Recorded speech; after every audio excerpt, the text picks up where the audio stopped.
हम भी मेहनत करते हैं, हम भी कमाते हैं, हम भी खाते हैं, हम रेंट भी पे करते हैं।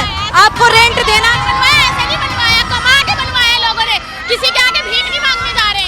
तुम्हारा कहने का मतलब ये कि गरीब वो है जो भीख मांग रहा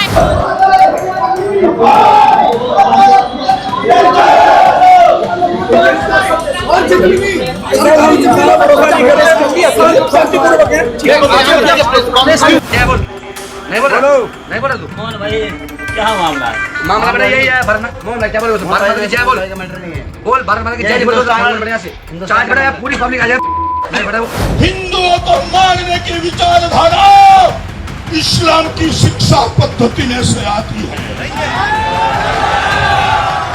कुरान और हदीस में से आती है, मदरसे में से आती है। दोस्तों, कानून सबके लिए एक होगा, लेकिन कानून की जो पालना कराते हैं वो सबके लिए एक जैसे नहीं हो सकते। शुरुआत में ही मैं ये बात आपसे इसलिए कह रहा हूँ क्योंकि ये खबर उत्तर प्रदेश से ऐसी आई है जो हिला देने वाली है। एक ऐसी खबर जिसके बाद से आपको ये यकीन हो जाएगा कि भारतीय जनता पार्टी की सरकारों में किस तरीके से मुसलमानों के खिलाफ एक तरफा कार्रवाई को अंजाम दिया जा रहा है।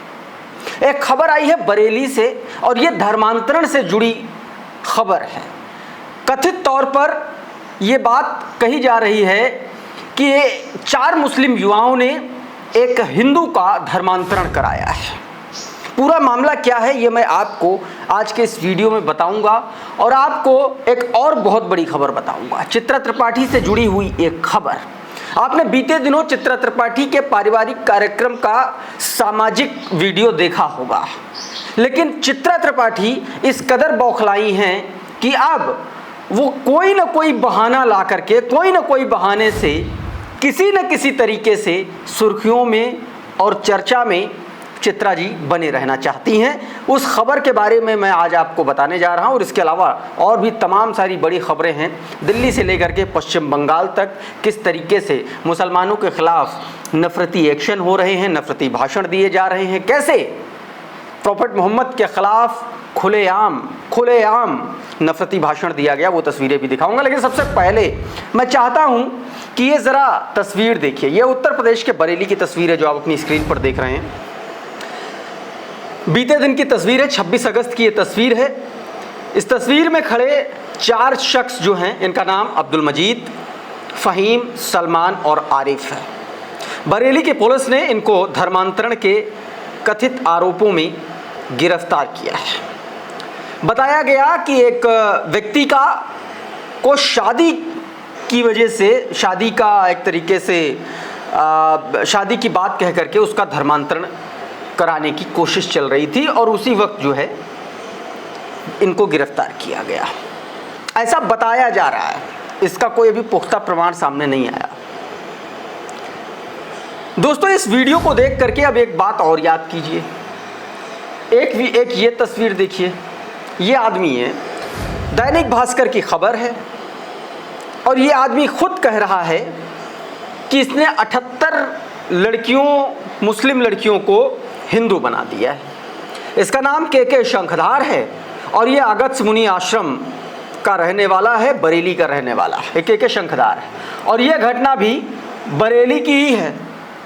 तो आप ये समझिए, जो मैंने बात आपको शुरुआत में कही थी कि किस तरीके से समान कानून अलग अलग लोगों के लिए अलग अलग काम करता है। एक तरफ आरोप लग भर जाने से इन 4 मुसलमान युवाओं की गिरफ्तारी हो गई और दूसरी तरफ के शंखधार जैसा आदमी जो खुले मंच से चिल्लाता है, ऐलान करता है कि उसने 78 मुसलमान लड़कियों को हिंदू बना दिया, उसका बाल भी बांका नहीं हो पाता। ये है चाल, चरित्र और चेहरा कानून को अपने हिसाब से परिभाषित करने वालों का। दोस्तों, इसलिए मुझे लगा कि आपको यह खबर सबसे पहले दिखानी जरूरी है। दोस्तों, इसी वीडियो को शेयर करते हुए द मुस्लिम स्पेस नाम का ट्विटर हैंडल है, उसने बाकायदा इस पर सवाल उठाया। उसने साफ तौर पर कहा कि इन लोगों को तो गिरफ्तार किया गया, लेकिन के शंखधर जो 80 मुस्लिम लड़कियों का धर्मांतरण कर हिंदू लड़कों से शादी करा चुका है, उस पर कोई एक्शन नहीं होता, कोई कार्रवाई नहीं होती। और यही बात दोस्तों कही गई। कुछ ऐसा ही एक मामला हैदराबाद से निकल के सामने आया। हैदराबाद में एक हिंदू लड़के ने एन रवि, जिसका नाम बताया जा रहा है, उसने अपना नाम बदला, पहले रफ़ी नाम रखा और उसने मुस्लिम गर्ल्स कॉलेज की कई लड़कियों को बरगला करके मुसलमान बन करके उनसे शादी कर ली और उनको फंसा लिया।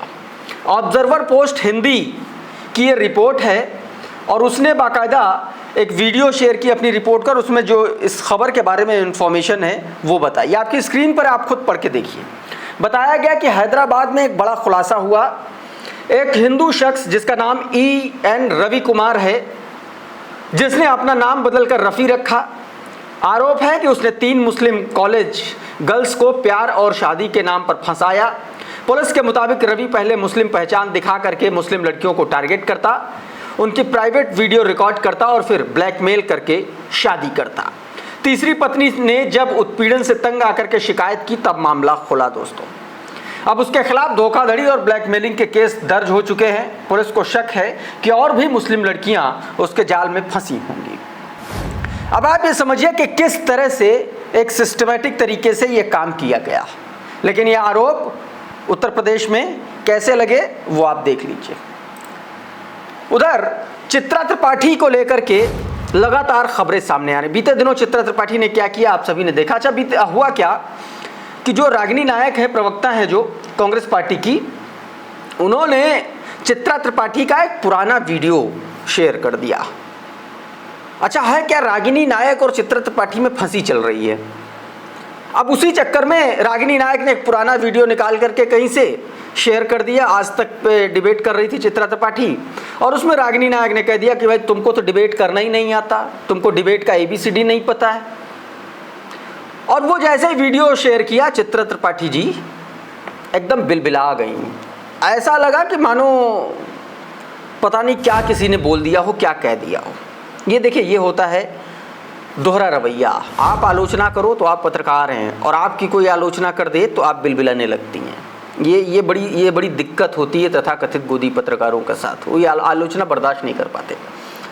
पहले जरा ये वीडियो देखिए। इस वीडियो पर कैसे तिलमिलाई हैं रागिनी नायक वो दिखाऊंगा। फिर रागिनी नायक और चित्रा त्रिपाठी के बीच में जो झोंझों मचा हुआ है वो भी आपको दिखाऊंगा। पहले ये वीडियो देखिए। सवाल है, मैं आपसे आपने मंदिर का जिक्र किया ना, आप बताइए मुझे। कराना ही नहीं आता चित्रा जी। ठीक है रागिनी नायक, कम से कम आपसे रागिनी नायक मुझे सीखने की जरूरत नहीं है। अच्छे से कर रही हैं। आपसे सीखने की जरूरत नहीं है रागिनी नायक जी, आपसे सीखने की जरूरत नहीं है। ठीक है, जनता देख रही है आपको, आप सीख ही नहीं सकती। ठीक है, जनता को देखने दीजिए, जनता को देखने दीजिए रागिनी नायक जी। ये तरीका गलत है। रोज वही आपको टॉपिक पता था कि आप जिस कौन से टॉपिक पर, बिल्कुल गलत बात है। आपसे मैं सवाल पे क्या पूछ रही हूँ, आप मुझसे उलझ रही हैं। ठीक है, उस पर नहीं चाहते। तो आपने ये वीडियो देखा। रागिनी नायक ने इस वीडियो को शेयर करते हुए लिखा कि पुराने खजाने से निकल करके पता नहीं कहां से आ रहे हैं। आपको डिबेट करना नहीं आता। चित्रा जी साफ तौर पर भाजपा का एजेंडा आप सेट कर रही हैं। चित्रा ने उस पर लिखा कि आपके कितने बुरे दिन आ गए रागिनी जी, मुझे ट्रोल करने के लिए सालों पुराने वीडियो निकालना पड़ रहा है। मैं रोज़ डिबेट करती हूँ और कुछ नए मुद्दे निकालिए। ये बात दोस्तों इन्होंने कही। अब इस पर रागिनी नायक ने फिर पलटवार किया। रागिनी नायक लिखती है, पहली बात चित्रा जी ने अपने ट्वीट के कमेंट पढ़िए, आपको पता चल जाएगा कि बुरे दिन किसके हैं। दूसरी बात, आजकल भाजपा के चरण चुंबक पत्रकारों को ट्रोल करने की जरूरत नहीं पड़ती, रोज जनता खुद ही ट्रोल कर रही है। तीसरी बात, मैं जब आपके डिबेट में आऊंगा आपके संघीय एजेंडे को एक्सपोज करूंगी, नए वीडियो भी डालूंगी। दोस्तों, साफ तौर पर चित्रा त्रिपाठी को लेकर के रागिनी नायक ने बुरी तरीके से उनको एक बार फिर से एक्सपोज कर दिया और चित्रा त्रिपाठी बिलबिलाई घूम रही है। उधर इसी तरह के कुछ और नई प्रजाति के पत्रकार पैदा हो गए जिनको सुपारी पत्रकार कहा जाता है। सुपारी पत्रकारों में शुमार एक लड़की कुछ मुसलमान लड़कियों से पब्लिक रिएक्शन करने गई थी और इस दौरान एक जागरूक मुसलमान लड़की के हत्थे वो चढ़ गई और फिर जब उस पर से सवाल होने लगे तो आप देखिए कि कैसे उसका मुंह बना। एक बार देखिए वीडियो। और बोले कि ये रोड हमारा है, हमारा हो जाए। क्या मतलब खा नहीं रहे हो आप, अभी पैदल आए हो चलकर। दीदी हम स्कूटी से आए हैं, हम भी मेहनत करते हैं, हम भी कमाते हैं, हम भी खाते हैं, हम रेंट भी पे करते हैं। आपको रेंट देना ऐसे नहीं बनवाया, कमा के बनवाया लोगों ने। किसी के आगे भीख नहीं मांगने जा रहे हैं। तुम्हारा कहने का मतलब ये कि गरीब वो है जो भीख मांग रहा है, तो ऐसा तो कोई भी नहीं। सभी इंसान काम धंधे कर रहे हैं, सारे जल बोर्ड के ऊपर। तो दोस्तों आपने साफ तौर पर देखा कि किस तरीके से इस महिला रिपोर्टर को इस मुस्लिम महिला ने सबक सिखाया। उधर एक और बड़ा सनसनीखेज मामला सामने आया। भारतीय जनता पार्टी के बड़े बड़े नेताओं के लोग, उनके नाम जो है अब लूट और डकैती में शामिल हो रहे हैं। एक मामला मुजफ्फरनगर का सामने आया है। मुजफ्फरनगर में भारतीय जनता पार्टी के मंडल अध्यक्ष के भाई पर आरोप लगे कि उसने एक मुस्लिम जिसका नाम मुजम्मिल है उससे लूट की, और उसके आरोप में उसको अरेस्टिंग भी हुई है। पूरा मामला क्या है, खुद भाजपा का मंडल अध्यक्ष बता रहा है कि कैसे पुलिस ने पहले उसको घर से उठाया, फिर उसके बाद उसका एनकाउंटर करके दिखाया। यानी कि भारतीय जनता पार्टी के मंडल अध्यक्ष के भाई ने पहले मुजम्मिल से लूट की, पुलिस ने घर से उठाया और उसके बाद उसका एनकाउंटर दिखाया। भाजपा और उत्तर प्रदेश की पुलिस दोनों इस कदर आमने सामने आ गए कि भाजपा के मंडल अध्यक्ष को ही ये बात बतानी पड़ गई कि इस तरीके से पुलिस ने भी कांड किया और ये मामला पूरा था। सुन लीजिए जरा आप एक बार। बुढ़ाना मंडल अध्यक्ष भारतीय जनता पार्टी से हूँ मैं, और मेरा गांव कुर्थली है। आज की मेरा चाचा का लड़का है, परिवार से है, रोविन नाम है, और जो भी बताया वो बिल्कुल गलत है। वो क्या हुआ, जब हमें पता लगा 2:30 बजे यहाँ 5-7 गाड़ी पुलिस वाले आए। मैं भाई क्या हुआ, क्या लगे जी ऐसा ऐसा वहाँ घटना होगी ठेके के बाद। में क्या हुआ, कह रहा तुम्हारे गाँव के 3 लड़के थे। मैं क्या हुआ जी, उसके बाद वो रोविन को हमारे सामने ही तालाब पर से उठाया। हमारा तालाब पड़ता है झोड़ पे, वहीं मन से ही उठाया। और उसके बाद जब हमने 1 घंटे बाद न्यूज चैनल खोल कर देखा तो उस पे हुआ कि वहाँ पड़ासोली नहर पे मुठभेड़ होगी। तो इस तरीके से दोस्तों भारतीय जनता पार्टी की एक और पोल खुली। उधर असम में जो हिमंता बिश्व शर्मा लगातार नफरत फैला रहे हैं अपनी सरकार के जरिए, अपने चिंटुओं के जरिए, तमाम तरीके के हिंदूवादी संगठनों के जरिए, उसकी पोल कॉन्स्टिट्यूशन क्लब में खुली। कॉन्स्टिट्यूशन क्लब में दरअसल बेदखली अभियान के खिलाफ एक कार्यक्रम का आयोजन किया गया था। वहां तमाम सारे मुस्लिम्स थे। इसी बीच हिंदूवादी संगठन वहां पर अपने नफरती नारों के साथ वहां पहुंच गए। दावा यह किया जा रहा है कि इस कार्यक्रम को लेकर के खुद हिमंता बिश्व शर्मा ने एक दिन पहले एक फोटो शेयर की थी। इस तरीके की बातें भी कही जा रही हैं। क्या कुछ हुआ है ये जरा सुनिए आप वहां पर।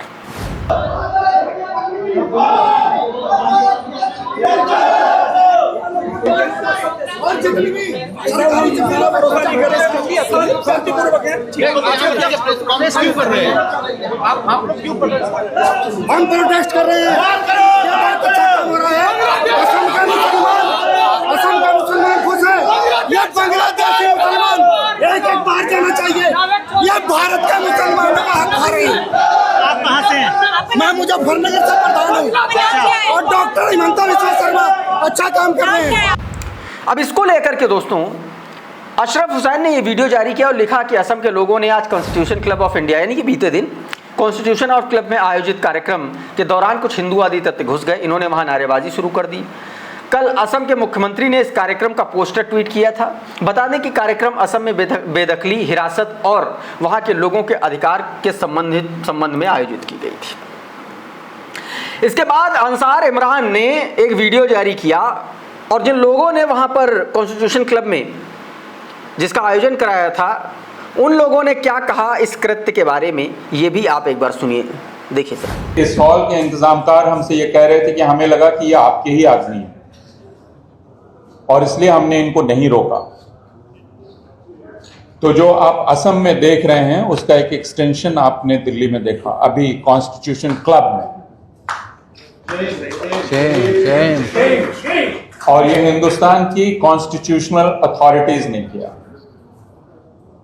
एक जिंदा मुजाहिरा। और इसके साथ आपने एक और चीज देखी, वह था मेन स्ट्रीम मीडिया की या बिग मीडिया की इस मीटिंग में दिलचस्पी, जो कि इस मीटिंग में दिलचस्पी नहीं थी बल्कि कुछ और था, और इसलिए भीड़ के साथ वो बड़ा मीडिया भी बाहर चला गया।